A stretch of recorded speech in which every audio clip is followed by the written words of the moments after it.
This is the maquette for the mountains and clouds.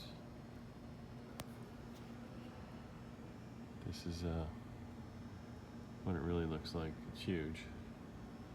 The clouds are missing right now, the top part there. But as you can see, CSCI was immortalized for caring for it. The original rough draft and the maquette that's inside. And then they took down the clouds. We didn't do any of that.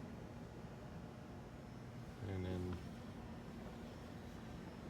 this is the sculptor, Alexander Calder.